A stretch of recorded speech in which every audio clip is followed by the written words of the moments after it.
All right, last question. Who is Mike Tyson's Lord and Savior? Jesus Christ.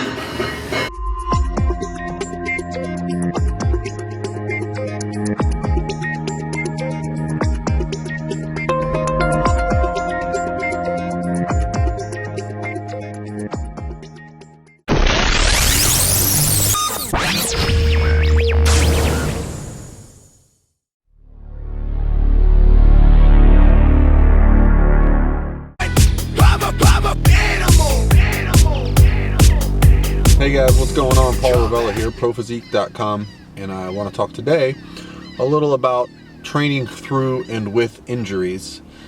Anyone who's been lifting for any amount of time has had either in the least some type of strain or soreness, soft tissue issue, and at the worst you're talking about some major issues such as muscle tears or even bone breaks.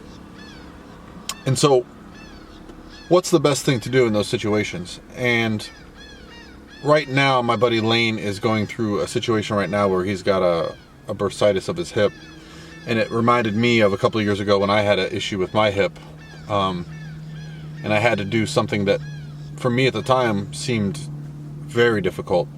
I had a ligament strain in my hip, and there was really no way to fix it other than to stop aggravating it.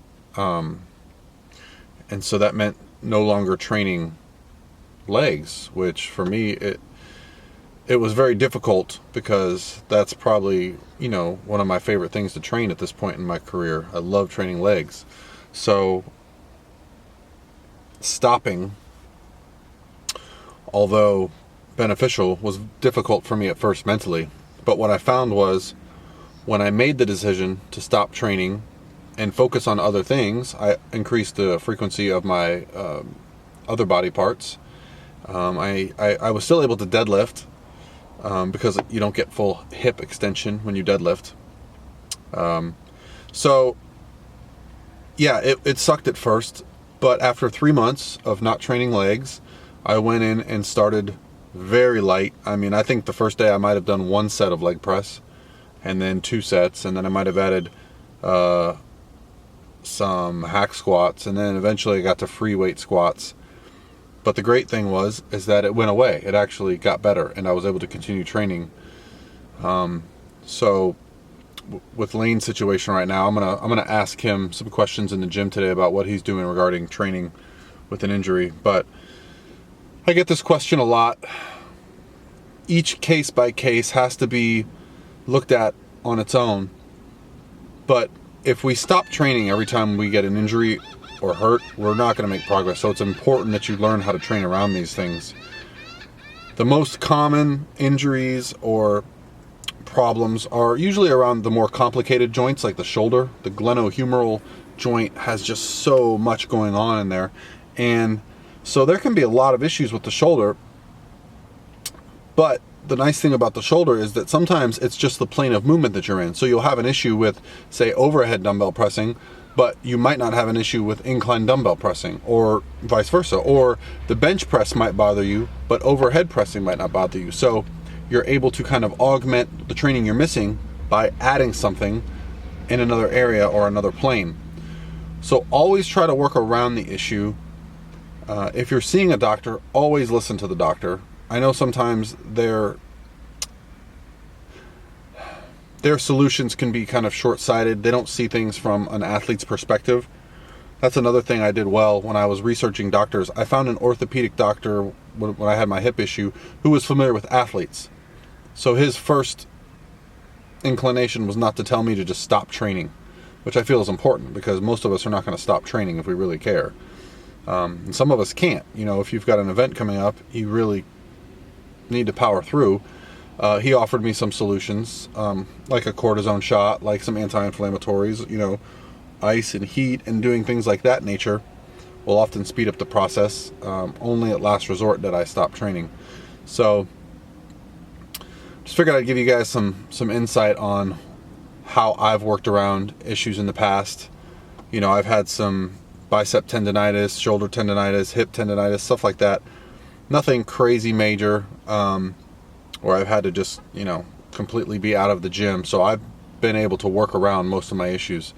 I'll talk to Layne today. We'll get his thoughts on what he's doing to work around his injuries. If Lauren's in the gym, she's had some injuries, so that would also be a good person to ask. And hopefully you guys get something out of this. And I'll shoot some of my footage today in the gym as well. All right, later.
This is not the place for me to explain.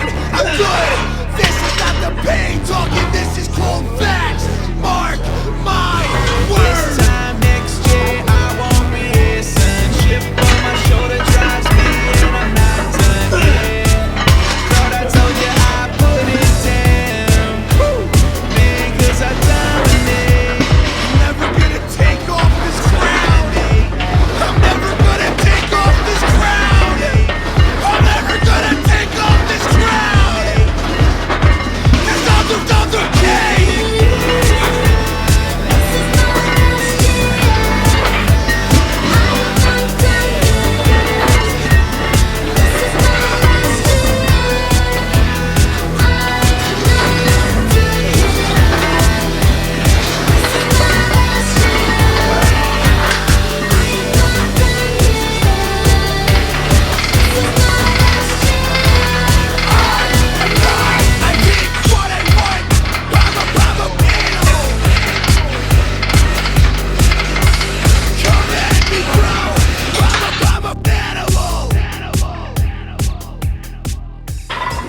Full disclosure, I'm not a physician or a physical therapist.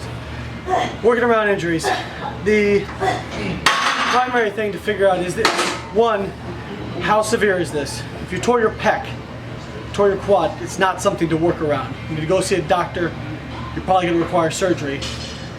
Chiropractor, PT, nobody's going to fix that. You have to go get surgery. If you slipped a disc, you got to go see somebody. I think if something really is painful, like more than a 5 out of 10, you should see an orthopedic anyway, get an x-ray done, get an MRI done. You might as well know for sure what's wrong, okay? There's no reason to avoid it. Once you know what's wrong, then you can formulate the best game plan possible moving forward. If it's not a 5 out of 10, if it's just a little nagging pain, is it acute or is it chronic? Okay, that also changes things. If it's acute, it might be okay to work through it. If it comes quickly, a lot of times it'll leave quickly. If it's chronic, that's something a little bit more tricky because, and the next question is, are you going to injure yourself worse by working it? Is it something that's structural that you may make worse, like a strain, turn it into a tear, or is it just inflammation, some kind of tendonitis? So, knowing those things can really help you formulate the best game plan moving forward. Okay, in my case, when I was doing the back issue before Worlds, that was strained lumbar that kept kind of popping up. So what did I do? I did leg press, I did light squats so I could keep the movement. It did not affect my lumbar, didn't make it worse. And I was able to keep my motor pattern, and I kept my strength by doing leg press, most of my strength. And then by the time I got back to squatting heavy, it was just more of a confidence builder and skill acquisition than it was trying to build my strength back up.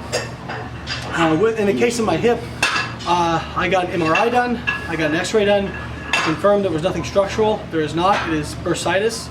So it's basically an inflammation of that bursa sac that the tendon slides over. The pain got to be probably about a 6 or 7 out of 10 when I was squatting. And to the point where I was focusing so much on it, I was probably going to injure something else.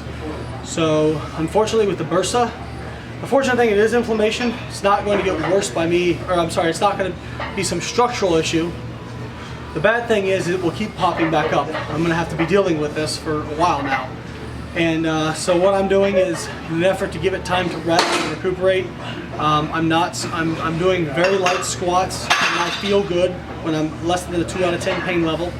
I'm doing slow tempo squats, so I'm making lightweight harder. I'm doing pin squats, so if I'm having trouble getting to depth without pain, I can set the pins up, go a little bit lower. I'm doing heavy good mornings because that hip hinge does not hurt the bursa because the tendon doesn't have to slide over it. Deadlifts, fortunately, do not seem to give it much problem.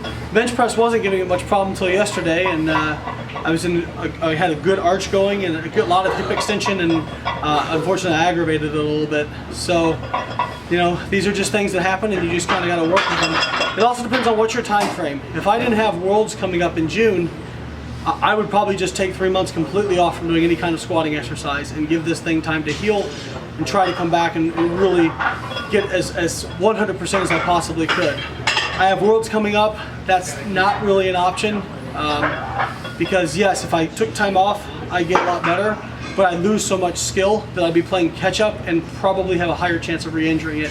So now it's kind of trying to teeter on that edge of doing enough to progress or be ready, but not enough to aggravate it a lot.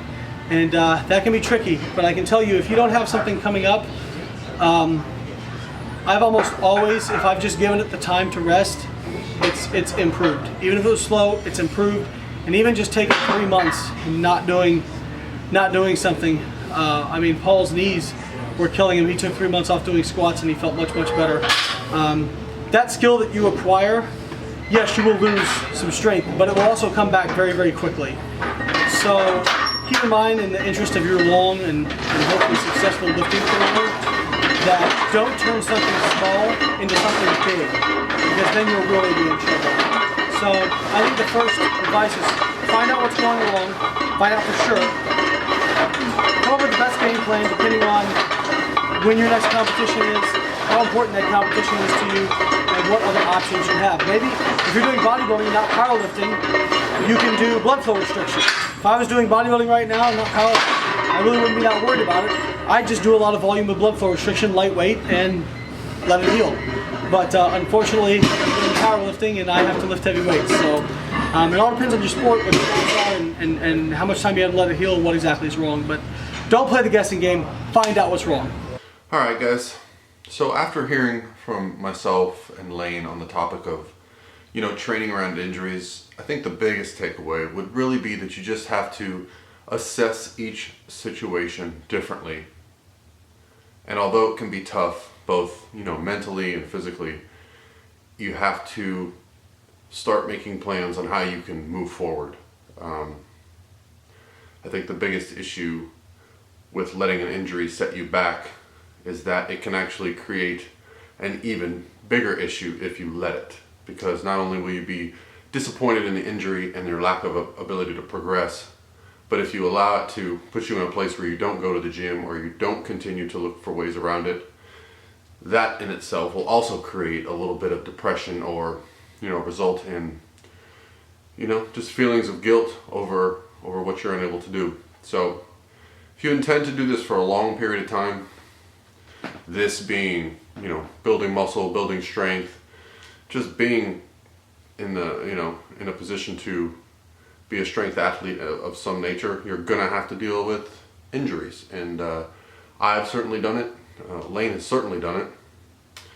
And I'm sure everyone out there has also done it. So hopefully this helped you guys a little bit in understanding that we've all gone through it. I'm probably gonna go through it again at some point. I'm trying to minimize it as much as possible, but It's just a reality. Anytime you want to do something great in life, there are going to be risks.